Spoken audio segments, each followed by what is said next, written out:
In the Middle Ages, death was not the greatest fear.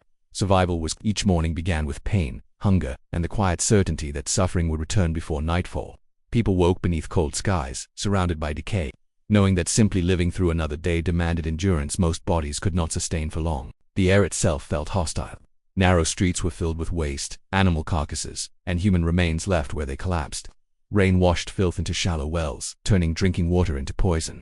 Disease thrived in every breath, every touch, every shared bowl.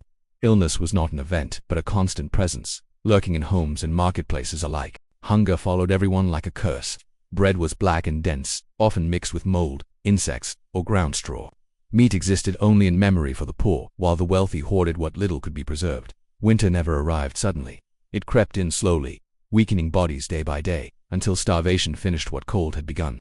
Many ate not to live, but simply to delay death one more sunrise. Homes offered little refuge. Most were dark, damp, and overcrowded. Entire families slept in single rooms alongside animals. Smoke filled the air, burning lungs and eyes. Fire brought warmth but also danger, as a single spark could erase whole neighborhoods built of wood and straw. Safety was fragile, and loss was constant. When plague arrived, it erased entire families in silence. One cough was enough to condemn a household. Doors were marked, homes were sealed, and screams faded behind locked walls. Church bells rang endlessly, no longer calling the faithful to prayer, but announcing another corpse for the pit. Fear destroyed compassion long before it destroyed flesh. Bodies piled faster than they could be buried. Mass graves swallowed the dead without ceremony. Priests avoided the sick. Neighbors turned away from one another. Survival demanded cruelty, and mercy became a luxury few could afford. To help the dying was to invite death into your own home. Medicine offered no relief. Knowledge was scarce, and superstition ruled. Blood was drained in the name of balance. Leeches clung to fevered skin. Herbs were applied blindly. Prayers whispered desperately. Many survived illness only to be killed by the cure meant to save them.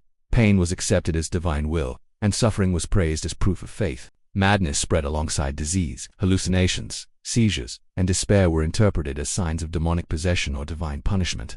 The afflicted were chained, beaten, or abandoned. Compassion was rare, and understanding non-existent. The mind was as vulnerable as the body, and far less protected. Children were born into decay.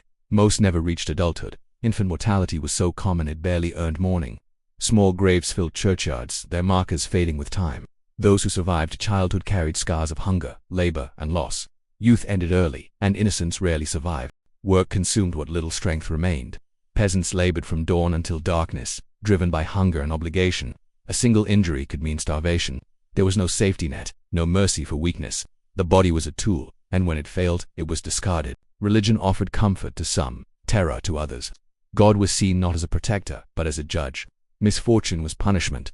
Plague was a test. Suffering was deserved. Hope existed, but it was distant, promised only after death. For many, faith deepened fear rather than easing it. Violence was woven into daily life. Punishments were public and brutal. Executions drew crowds. Pain was entertainment, and justice was spectacle.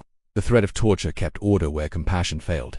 Fear governed where law could not. Life was fragile and short. Few lived past their 40s. Every ache carried the promise of death. Every winter thinned the population. To endure meant watching loved ones die while knowing your turn would come. Survival was not heroic. It was slow, exhausting, and merciless. In the Middle Ages, death was not the enemy. It was familiar.